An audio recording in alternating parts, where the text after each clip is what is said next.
Haleluya, haleluya, haleluya. Shalom warga kerajaan, senang sekali kembali berjumpa dengan saudara. Dimanapun saudara berada, doa saya kiranya setiap kita tetap sehat dan tetap dalam pemeliharaan Raja kita yang sempurna. Haleluya. Nah saudara terkasih dalam Tuhan, hari ini saya ingin mengajak kita semua melihat dan merenungkan kebenaran firman Tuhan secara bersama-sama yang saya ambil dari Yosua pasal 24 ayat yang ke-15. Yosua pasal 24 ayat yang ke-15, demikian firman Tuhan. Tetapi jika kamu anggap tidak baik untuk beribadah kepada Tuhan, pilihlah pada hari ini kepada siapa kamu akan beribadah. Allah yang kepadanya nenek moyangmu beribadah di seberang sungai Efrat, atau Allah orang Amori yang negerinya kamu diami ini. Tetapi aku dan seisi rumahku kami akan beribadah kepada Tuhan. Katakan sama-sama haleluya, haleluya.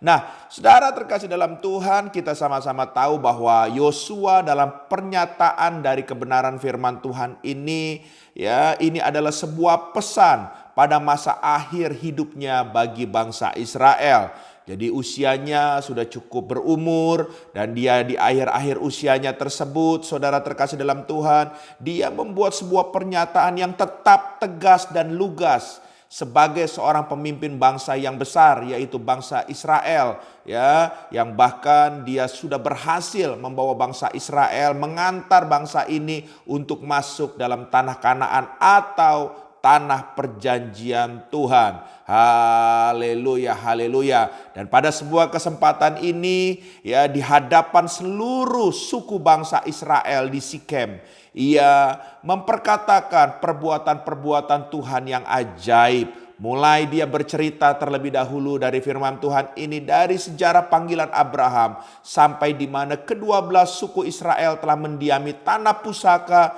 yang dijanjikannya tersebut. Dan saudara terkasih dalam Tuhan, kemudian Yosua menyatakan bahwa dirinya secara pribadi dia akan tetap beribadah kepada Tuhan.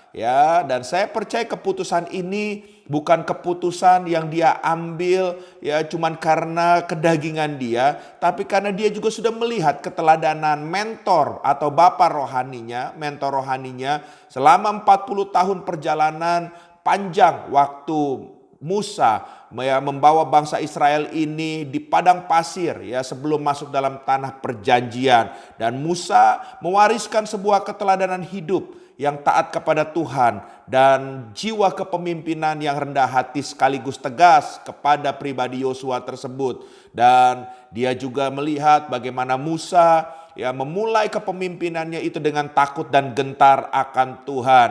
Dan dia tahu bahwa keberhasilannya dalam memimpin sebuah bangsa, baik Musa maupun dirinya sendiri, saudara terkasih dalam Tuhan, itu karena campur tangan Tuhan. Makanya tidak heran di akhir-akhir usianya sekalipun dia tetap mau menomorsatukan dalam hidupnya Tuhan sebagai satu-satunya yang paling diagungkan. Haleluya. Dan makanya dia mengambil sebuah keputusan, dia tetap akan beribadah kepada Tuhan. Nah, yang menarik di sini, dia bukan cuma sekedar seorang pemimpin bangsa yang besar yang berhasil, tapi saya melihat dia juga adalah seorang kepala rumah tangga yang hebat, kepala rumah tangga yang berhasil. Kenapa? Sekalipun dia sudah berumur dan anak-anaknya bukan usia kecil lagi, tapi dia tetap berjanji kepada Tuhan, dia tetap akan membawa keluarganya tersebut juga anak-anaknya untuk beribadah kepada Tuhan. Haleluya, haleluya, haleluya.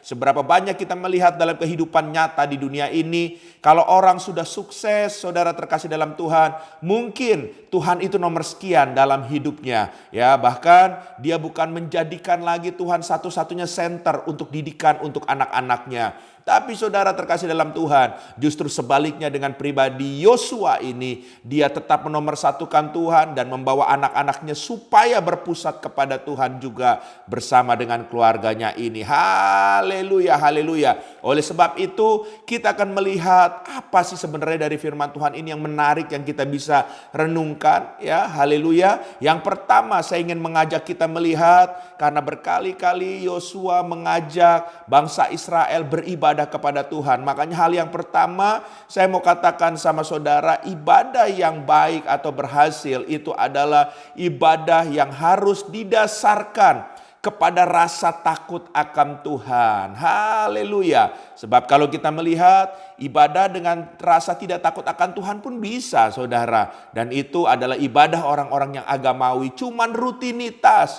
Tapi kita sebagai orang percaya seperti Yosua, kita harus beribadah dengan rasa takut dan hormat akan Tuhan. Kita melihat baik-baik dari kisah Daniel, Sadrak, Mesak, Abednego, sekalipun dia sedang menerjang maut, ya, dia diancam maut, bahkan nyawanya, saudara terkasih dalam Tuhan, tapi dia tetap memilih beribadah kepada Tuhan yang benar. Artinya dia lebih takut kepada Tuhan daripada hukum dunia ini. Haleluya, haleluya. Hal yang kedua, saudara terkasih dalam Tuhan, kalau kita beribadah itu harus berasal dari hati yang tulus dan ikhlas. Haleluya.